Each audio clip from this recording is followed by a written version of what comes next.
It's 10 o'clock. Good morning. Here is the news at 10 on OGBC. My name is Kemi Sofolawe Chukwu. The Minister of Finance and Coordinating Minister of the Economy, Mr. Wale Ejun, on Thursday announced the approval of two major financial support packages by the World Bank.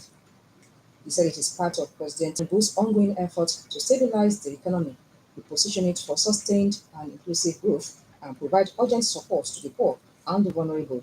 In a statement by the Director, Information and Public Relations, Mr. Mohammed Manga, the approved corporations include $15 billion for the Nigeria reforms for economic stabilization to enable transformation, development policy, financing program, and another $750 million for the Nigeria Acceleration Resource Mobilization Reforms and Program for results, which is a total of $25 billion.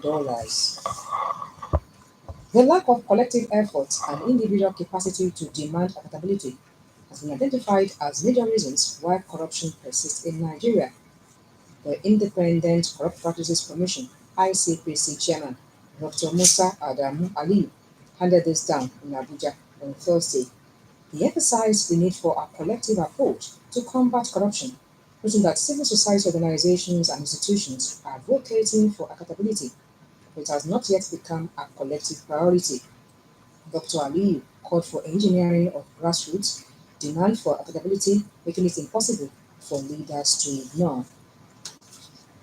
In order to achieve energy transition to compressed natural gas for vehicles, Nigeria must be willing to embrace technology people that days in Abuja. According to him, Nigeria should be willing to minimize environmental impact while maximizing efficiency and productivity in the oil and gas sector. He reiterated the economic growth and environmental stewardship across the continent. Back home, the Ogun State Commissioner for Health, Dr. Tony Coker, has called on residents of the state to ensure that their houses have toilet facilities and to also ensure proper waste disposal at all times. This, according to the Commissioner, is with a view to preventing cholera outbreak. Dr. Coker, who made the call while speaking on OGBC on Thursday, identified open defecation as one of the contributory factors to cholera. She assured of the state's preparedness to check the spread of cholera as it has been discovered in a neighboring state, urging people to quickly go to the hospital if they have symptoms of diarrhea or cholera, as the treatment is free. The G7 has agreed to use frozen Russian assets to raise $50 billion for Ukraine to help it fight invading Russian forces.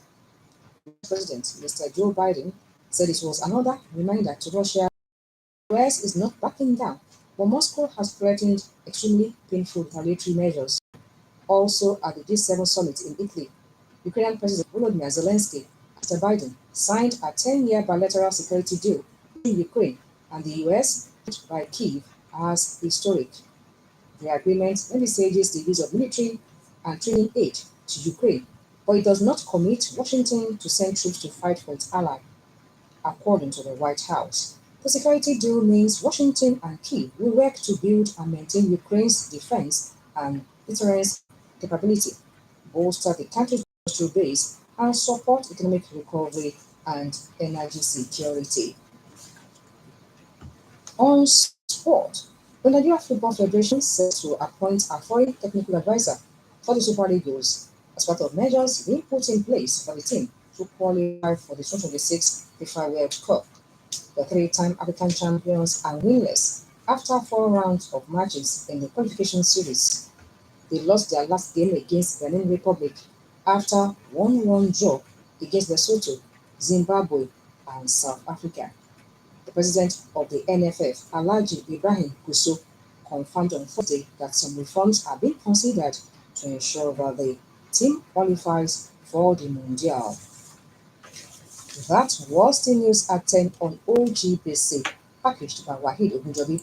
For exclusive programs and the latest news updates, visit our website at www.ogunradio.ng.